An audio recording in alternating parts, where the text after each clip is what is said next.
Saudações, nobres ouvintes do podcast Sem Esperança. Eu vou falar algo que pode parecer enigmático, até surpreendente, que é o que?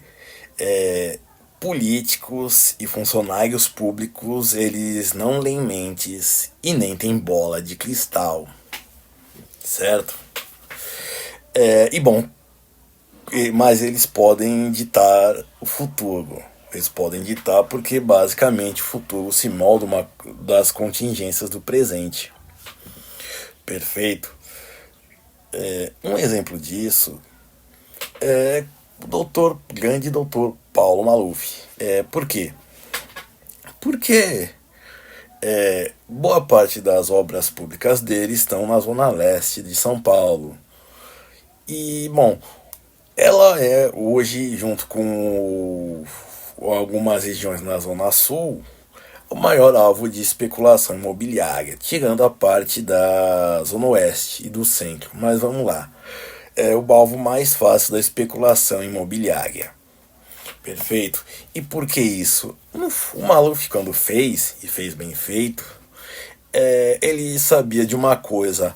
Ao sul da Zona Leste, ao sul é para baixo, ao sul da Zona Leste tem o ABC. Gente com fábricas, indústrias e tudo mais, gente endinheirada. Então, assim, ele soube que investir para lá na cidade de São Paulo, naquela região, era uma boa. E também ao sul não, ao norte, agora para cima, tem o que? Guarulhos, que também já era industrializada na década de 70 e a tendência era enriquecer e enriqueceu. Perfeito. Então isso de fato praticamente 50 anos depois influenciou o que? Toda a especulação imobiliária do presente. Assim como nós temos o prefeito em São Paulo, Ricardo Nunes, e o governador Tarcísio, que querem, digamos, fazer tábula rasa do centro de São Paulo para quê? E usando a Cracolândia exatamente para o que? Demolir os prédios antigos, sejam históricos ou não, vender a preço de banana para empresas imobiliárias e por aí vai, certo? Porque o afamado mercado, o mercado imobiliário, e no caso o mercado imobiliário, ele quer o quê? Ele quer os terrenos, ele não quer o prédio em si e tudo mais, e eles querem a localidade, certo? E eles não querem pagar muito para o quê? Erguer os seus estúdios de 27 metros quadrados, basicamente os apartamentos que, na minha opinião, destroem mais famílias do que fazem pessoas felizes. Eles constroem casas que não podem virar um lar. Mas isso daí sou eu pensando. O que eu quero dizer quando os políticos não têm bola de cristal e nem leem mentes, é o seguinte. Quando há notícias, por exemplo, nesse negócio de corte de gastos e com a pandemia, de pessoas que eram analfabetas ou não sabiam, claro, já de certa idade, né? Eram analfabetas, não tinham acesso ao celular, né? Que foram chamados invisíveis, certo? Então, assim, é base que não tinham a sua organização nos seus documentos. E aí o que acontece? Eles ficavam sem assistência do Estado. Perfeito? E o que acontece? Quando eles chegavam, por exemplo, eles iam numa unidade de INSS, da assistência social, seja lá o que for, e dizia, olha, o senhor é de uma cidade tal, mas o seu cadastro foi e a sua documentação tá toda em outra cidade, certo? Então aí o senhor teria que ir lá e tudo mais resolver. E aí o que acontece? Basicamente se pensa, essa burocracia, bobagem tudo. E bom, assim, voltando à ideia do funcionário público, ele não tem bola de cristal e ele não lê mentes, certo? Quando o poder público ele interfere na alçada privada, ou seja, na vida privada de alguém, é porque é exceção e é exceção ruim, certo? É como, por exemplo, imagine, até só o básico que é o da Constituição. O domicílio ele é inviolável, exceto em flagrante delito ou em prestação de socorro, certo? Então, assim, um policial, seja no seu momento de folga, ou seja, no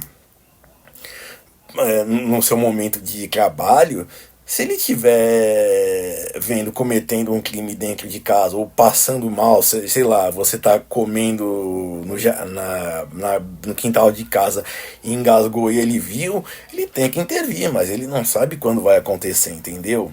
Ele não sabe se vai acontecer, mas ele tem que estar preparado para isso, certo? E assim, para pessoas que não têm acesso à internet, como é que as pessoas vão saber? Entendeu?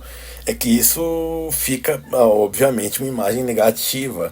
E aí o que é que acontece? Bom, as pessoas que têm uma cabeça miúda dizem governo incompetente, burocracia. Não é. É o que acontece. A escola ela tá lá para alfabetizar as pessoas e até para fazer uma inserção digital na medida do possível, mesmo elas tendo proibida, elas têm que também fazer esse trabalho. Perfeito. É estar na internet, digamos assim, é estar no mundo e até mesmo no mundo real, é existir. Perfeito. É, então assim, quando um funcionário público ele te bate a porta, com perdão do termo, mas é porque já alguma merda aconteceu, certo? É, às vezes você não sabe, às vezes você até sabe, mas quer dizer que é o seguinte, quando o público precisa intervir em questões privadas, é porque simplesmente. E aí, quando eu digo público, vai tanto o Estado e seus funcionários, como a sociedade, como uma coletividade, entendeu? Quando, sei lá, um marido e uma mulher se esbofeteiam na rua e um popular ou populares tentam separar, né? O que eu sempre digo para não fazer, é, isso para os meus alunos, por exemplo, eu digo, porque, sim, realmente a sociedade se metendo em tons privados e você vê a noção da pataquada que se deu. Então, e o mesmo vale para um funcionário público, certo?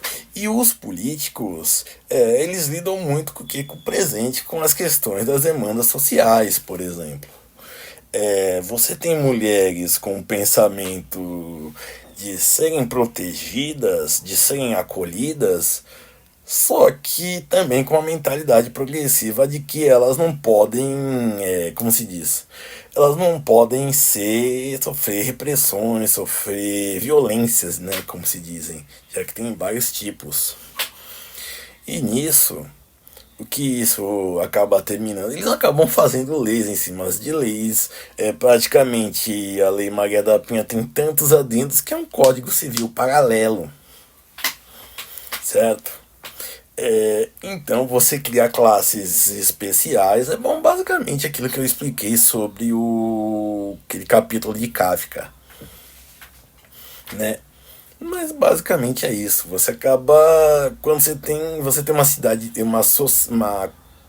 entes privados, uma sociedade tão assim que desarmônica que realmente o poder público está precisando intervir. Porque assim, quando o funcionário público ele bate ou arromba a tua porta, realmente é algo errado, tá? Ou você tá doente, passando mal, né? Olhos vistos, como eu citei no exemplo do engasgamento, ou tem alguém se esbofeteando e aí alguém precisa intervir para parar essa briga e talvez evitar uma morte, né? A não ser que como eu disse, não recomendo você fazer isso. Ou melhor, eu digo, não faça isso. Certo? Então, assim, quando o funcionário público precisa intervir, isso mesmo num plano teórico perfeito, quanto na prática mesmo, porque realmente as coisas estão problemáticas demais, Entendeu?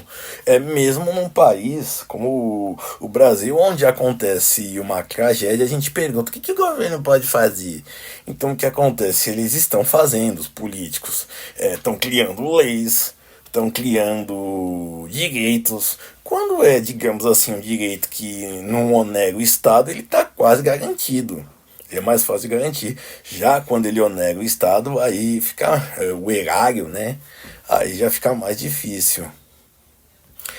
Entretanto, como eu disse, é basicamente o seguinte: quando as relações privadas se tornam públicas, é porque a casa já caiu, entendeu? Ela não está balançando, ela já caiu.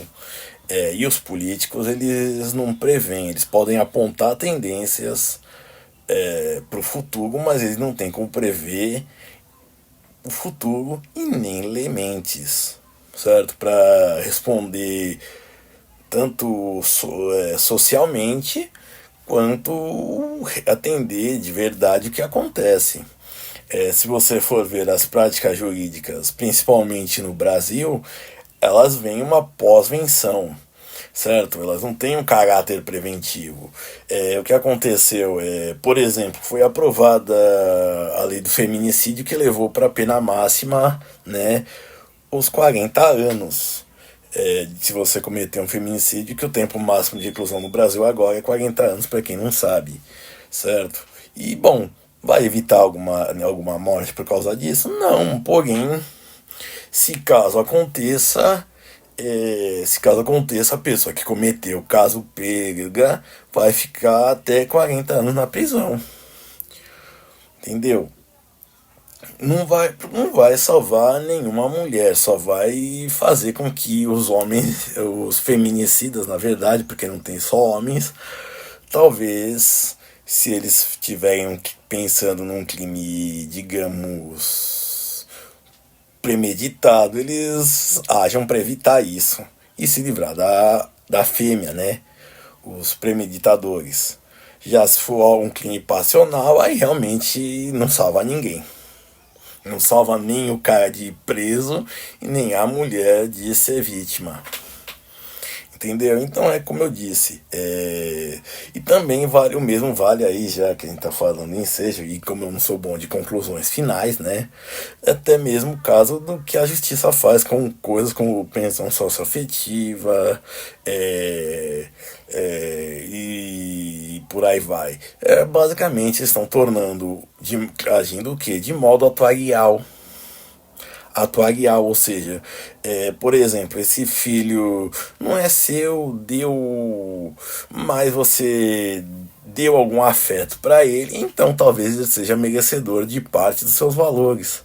Por quê? Porque ela não pode prevenir a mulher de cometer uma vigarice, ela não pode cometer o homem de abandonar um filho. O máximo que ela pode fazer é o que? É garantir valores, tentar equilibrar alguma coisa por determinado tempo. Então, para finalizar, é isso. O funcionário público, os políticos que são funcionários públicos, eles não têm como prever o futuro e nem adivinhar o que está se passando na mente das pessoas, certo? Os serviços públicos estão lá na medida do possível, eles estão ali para ser oferecidos, mas realmente, se eles precisarem bater na tua porta para prestar um atendimento, significa que as coisas deram muito erradas, entendeu? Deram bastante erradas, e eles precisam entrar em ação, seja desde um socorrista até um oficial de justiça, entenderam? Então, para terminar isso, o Estado não tem como ver o que está acontecendo até que aconteça. Obrigado e seja feliz.